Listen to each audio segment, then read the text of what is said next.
महाराज की जय। जय करो। जय जय गुरुदेव। जय करो गुरुदेव का।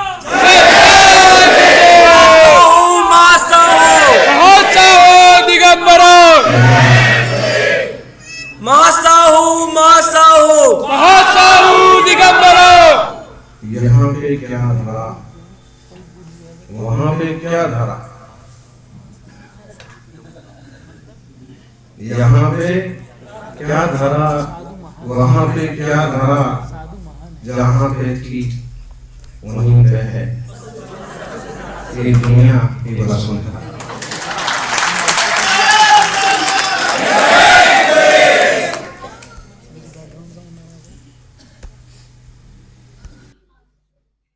न राम कुछ ले गए, न रावण कुछ ले गए, न राम कुछ ले गए, न रावण कुछ ले गए। जिन्होंने जीवन भर धर्म कमाया वो दुनिया में अमर हो गए। रावण के आज भी पुतले जलाए जाते हैं और राम के मंदिर बनाए जाते हैं।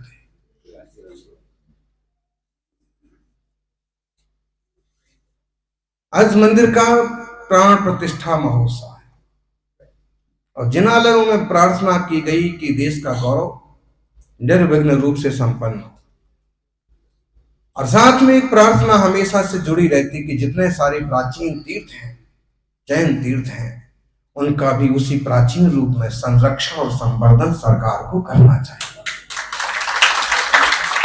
वो बहुत बड़ा इतिहास है, वो बहुत बड़ा पुरातत्व है।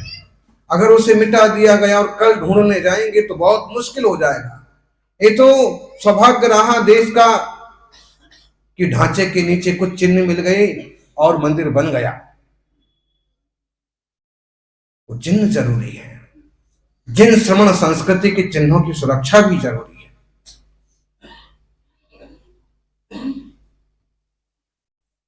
टूथपेस्ट आपके दांतों को चमकाए न चमकाए इसकी कोई गारंटी नहीं।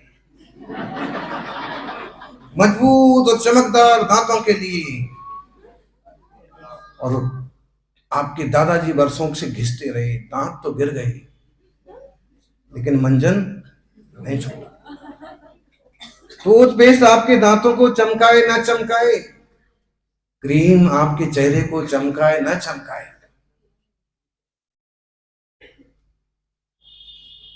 शैम्पू आपके बालों को चमकाए ना चमकाए, इसकी कोई गारंटी नहीं। लेकिन जीवन में यदि धर्म आ गया तो जीवन जरूर चमक जाता है और सदियों सदियों तक ऐसे चमकता रहता है कि आज जैसे पूरे देश में राम की गूंज है, महावीर के नाम की गूंज है।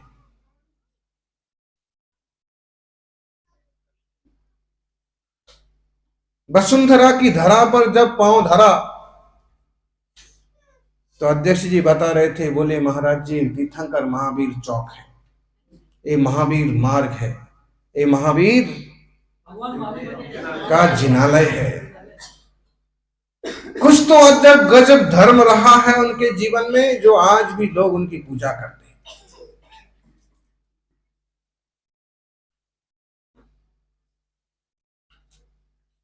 धर्म से जुड़े रहिए। धर्म से जीवन चमकता है, मर्यादाओं से जीवन चमकता है, शोभायमान होता है। मर्यादाएं संभालिए, संकल्प शक्ति बढ़ाइए, क्योंकि जिसके जीवन में मर्यादा नहीं होती है वो स्वच्छंद होता है और स्वच्छंद जीवन बर्बादी की ओर लेके जाता है। मज्जा दाओ महामेरु, मज्जा दिदो महामेरु, मज्जा दिदो, मज्जा दिदा वसुंधरा, मज्जा दिदो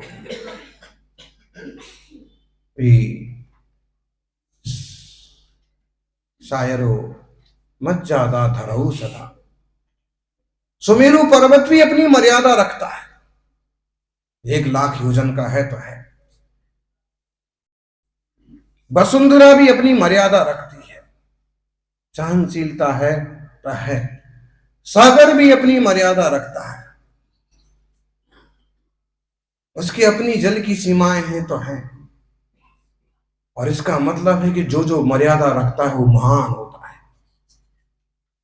इसलिए जीवन में हमेशा मर्यादा धारण करो, ये राम ने सिखाया। और राम को उनकी इक्ष्वाकु वंश ने सिखाया, और इक्ष्वाकु वंश को आदिनाथ ने सिखाया।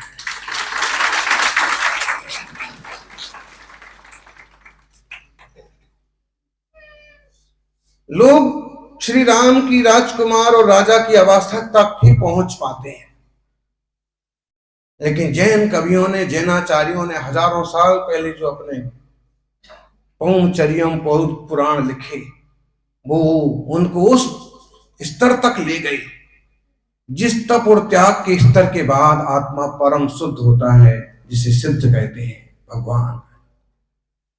सौभाग्यशालियों, पद्म पुराण में रविसेन महाराज ने एक बड़ी सुंदर घटना का उल्लेख किया। जिनालय में एक चित्र देखने को मिलता है कि जिसमें श्री राम और सीता मुनिराज को आहार दे रहे हैं।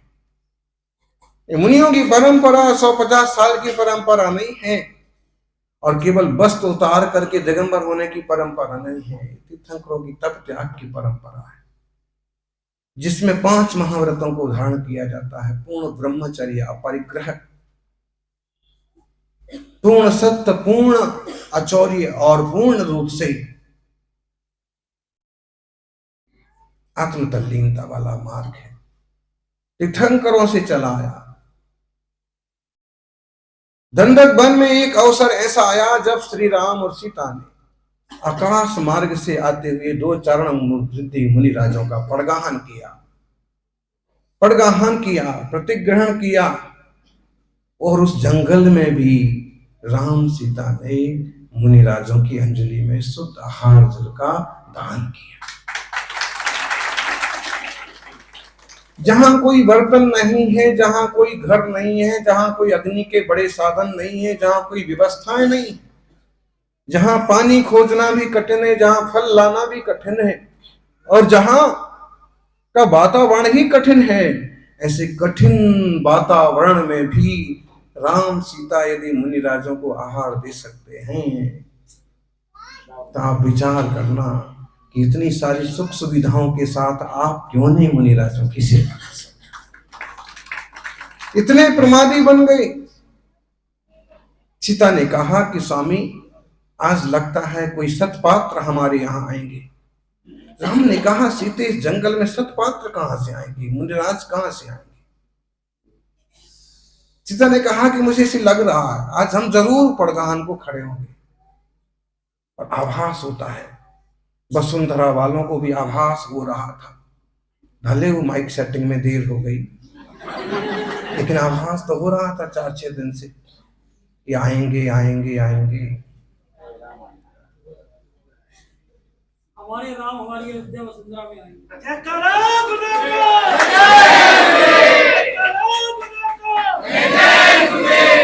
अनुमान लग गया।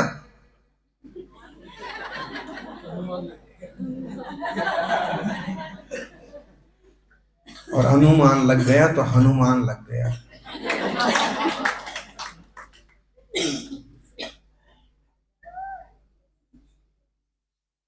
पड़गान हुआ और राम और सीता ने जंगल में आहार किया। इस पर भी जैन संस्कृति में कुछ गीत मिलते हैं। एक गीत हम सुना करते थे, धर्मी के धर्म सदा ही मन में, धर्मी के।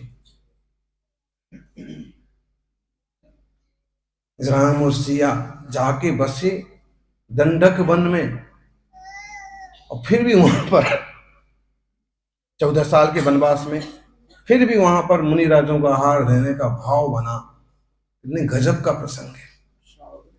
श्रावक धर्म, अतिथि संविभाग, मर्यादा पुरुषोत्तम यूं नहीं कहलाते।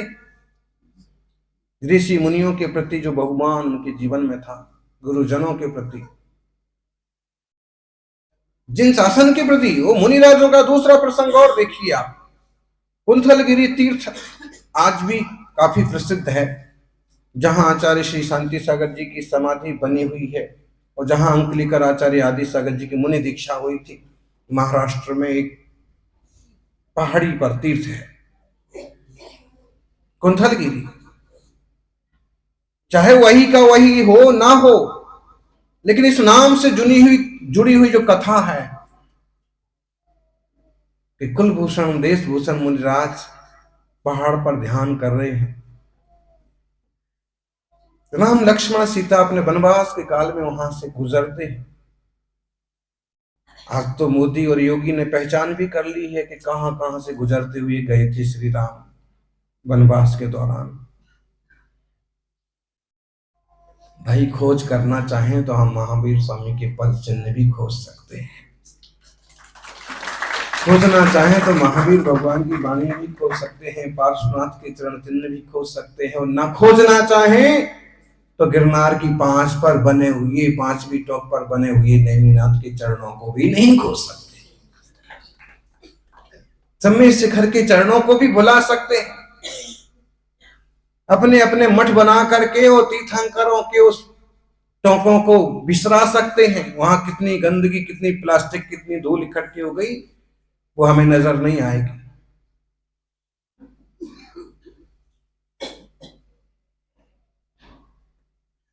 ढूंढने वालों ने राम से तो ढूंढ लिया, ढूंढने वालों ने राम वनगमन क्षेत्र ढूंढ लिया, और भुलाने वालों ने चलते फिरते दिगंबर मुनिराजों को भी भुला दिया। नगर में भी साधु आ जाएं तो भी कितने लोग पड़गान कर पाते हैं कि भौतिकता ही सब कुछ है, खाना पीना मौज मस्ती ही सब कुछ है। मंदिर में धार्मिक कार्यक्रम तभी सक्सेस हो जब वहां भोजन की व्यवस्था हो, और उसमें भी कोई ऐसे कामचोर के भोजन करने को तो तैयार, लेकिन पद विहार को, भक्ति को, सेवा को जी जुरा के भाग जाएंगे। अब यहां हो ना हो ऐसे लोग, लेकिन स्थितियां ये हैं, और ये स्थितियां बहुत अच्छी नहीं हैं। जागना पड़ेगा। वो दोनों तीनों श्री राम लक्ष्मण सीता क्रमबद्ध ढंग से चलते हुए कुंथलगिरी के पास वाले गांव में पहुंच गए। देखा कि लोग गांव खाली कर करके जा रहे हैं। उन्होंने पूछा, भाई कहां जा रहे हो? उसने कहा, हमसे मत पूछो, अंधेरा होने को है, मैं तो जा रहा हूं। देखा कि गांव तो पूरा खाली हो गया।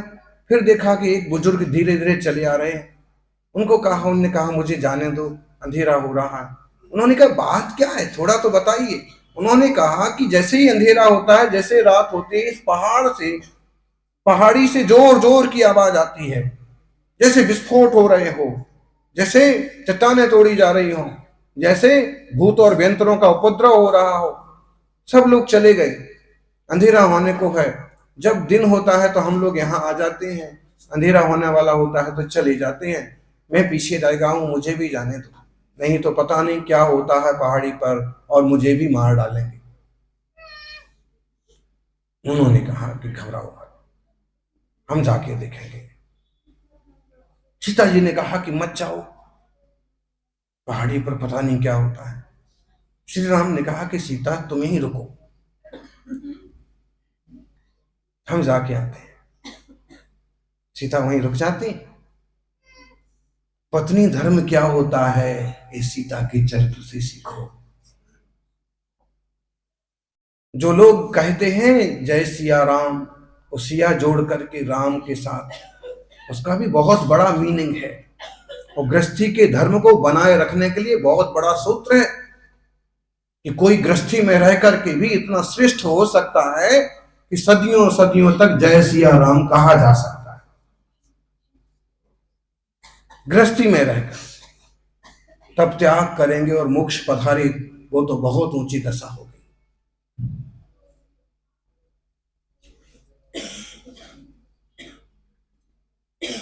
नहीं, हम आपके बिना नहीं रहेंगे, हम आपके साथ चलेंगे, आगे चलेंगे, जो होगा सो हम देखेंगे। राम ने कहा कि रहने दो बहादुरी, पीछे पीछे चलो, चलो साथ में चलो।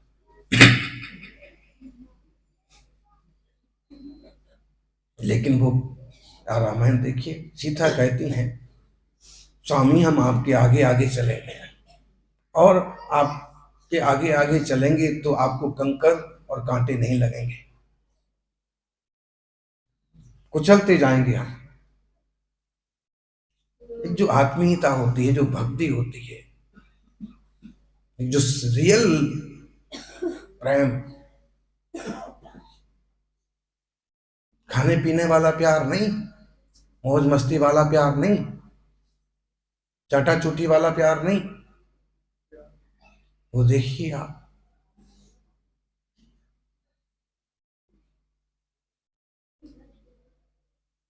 आजकल की नकली प्यार वाली बात नहीं कि जब तक स्वार्थ बनता रहे सो ठीक है, आई लव यू, और स्वार्थ ना बना तो वो लव की जगह हैट होने में देर नहीं लगती। बिल्कुल, आप यहीं देख लीजिए, कभी बातों बातों में देख लीजिए, वहीं चालू और शुरुआत तो हुई थी इससे। कहां से शुरुआत हुई थी? हाँ, ये बहुत लफंगा शब्द है आजकल। शब्द तो अच्छा है, लेकिन उसकी हालत ये हो गई कि कोई अच्छा इंसान बोलना ही पसंद नहीं करता है। तो बात करते करते अगर ऊंचा नीचा कुछ हो गया तो हैट बोलने में भी देर नहीं लगती। ये एकदम चमड़ी के स्तर पर होने वाला प्यार, चमड़ी के स्तर।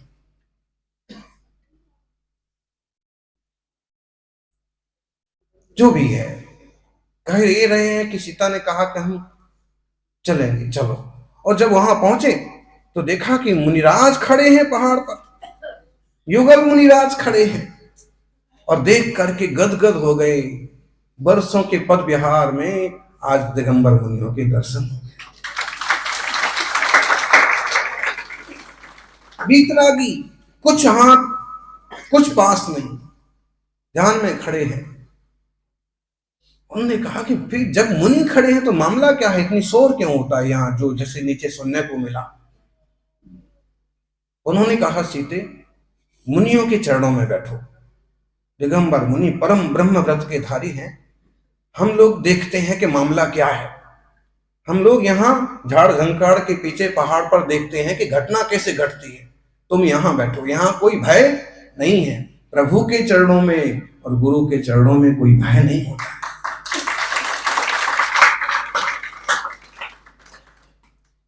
जैसे अंधेरा ढलने लगा कि रोज की तरह उपद्रव चालू हुआ, अट्टहास हुआ, शोर हुआ, बादल घुमने लगे, अग्नि जलने लगी, पत्थर बरसने लगे। श्री राम ने समझ लिया मुनि राजों पर कोई दैत्य उपद्रव कर रहा है, मुनि राजों पर कोई असुर उपद्रव कर रहा है। उन्होंने धनुष की टंकार लगाई। कुछ देर जूझते रहे और उनकी ललकार के सामने असुर को, दैत्य को भागना पड़ा। मुनिरागन का उनकी नजरों के सामने ध्यान इतना तल्लीन हुए मुनिराज कि श्रेणी आरोहण किया और उनके देखते देखते केवल ज्ञान प्राप्त कर दिया। आंखों के सामने मुनिराज की समाधि हो, ये तो कई बार किसी को देखने का सौभाग्य मिल सकता है, लेकिन केवल ज्ञान हो जाए, धोखे पार हो जाए,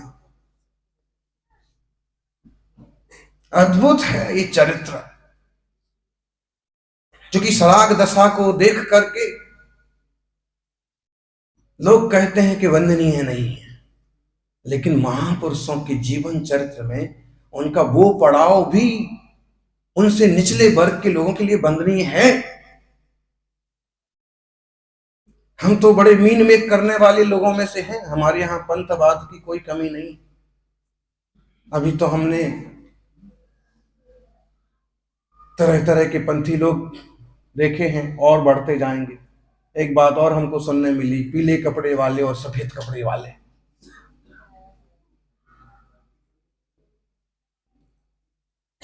पीले पहले भी तो अमुक पंथी और सफेद पहनले भी तो अमुक पंथी। कपड़े पहनने से पंथी बन जाते हैं।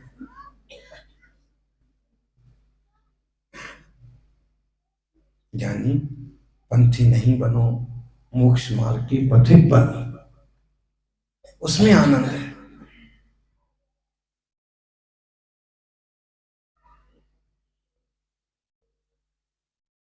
क्यों हमने ऐसे कहा? जरा जरा सी बातों में मीन मेक मत करिए। सौभाग्य से मंगलमय धर्म मिला है, मानिए। कुछ लोग हैं कि कहते हैं तीर्थंकर भगवान के गर्भ और जन्म कल्याणक में जाने की जरूरत क्या है। कुछ ऐसे त्यागी वृत्ति मिलेंगे, बड़ा विरोध करते हैं, जन्म कल्याणक में कैसे जा सकते हैं, कम से कम पिछीधारी तो जा ही नहीं सकते। अरे साहब, तीर्थंकर के पंच कल्याणक हैं वो। आपको जन्म से कुछ लेना देना नहीं है, लेकिन गर्भ का क्या अभ्युदय होता है, जन्म कल्याणक का क्या वैभव होता है, तीर्थंकर की क्या गरिमा महिमा होती है, वो देखने से कोई पाप का बंध तो होने वाला है नहीं, अपितु अपार अपूर्व वैभव देखने से रत्नत्रय की आराधना के फल के परिणाम जरूर मालूम पड़ेंगे। किसी चीज को एकदम, तो मुझे लगता है कि राजकुमार अवस्था की मूर्ति विराजित हुई अयोध्या में।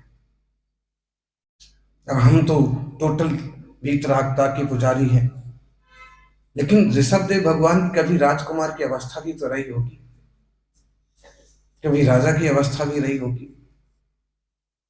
वो अवस्थाएं भी उस वर्ग के लोगों के लिए वंदनीय हैं, स्पृहणीय हैं। अहो, वह सम्राट की दशा, वह पुत्रियों को पुत्रों को शिक्षा देने वाली दशा, कि जीवन की हर दशा में उन्होंने स्वपरोपकार के ही कदम आगे बढ़ाए, जन जीवन को एक उच्चता देने की कोशिश की, और अंत में जो सबके लिए परम हितकारी है, ऐसे महामंगलकारी मोक्ष मार्ग का प्रवर्तन किया। ऐसे उत्सवों को, महोत्सवों को मनाएं। आज संध्या काल 48 मंडल पर कितने दीपक हैं आपके पास जी?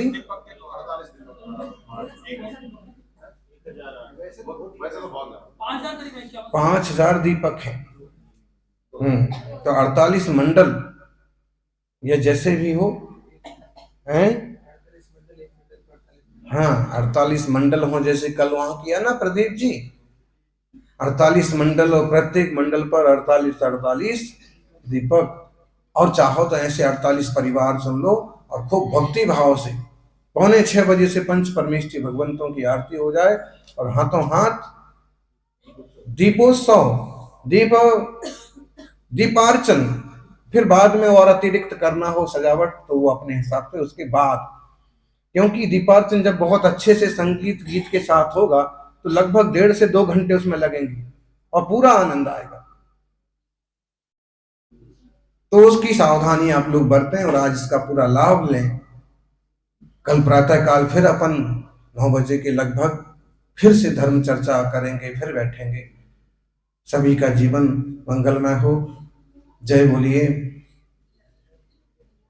24 तीर्थंकर भगवान की।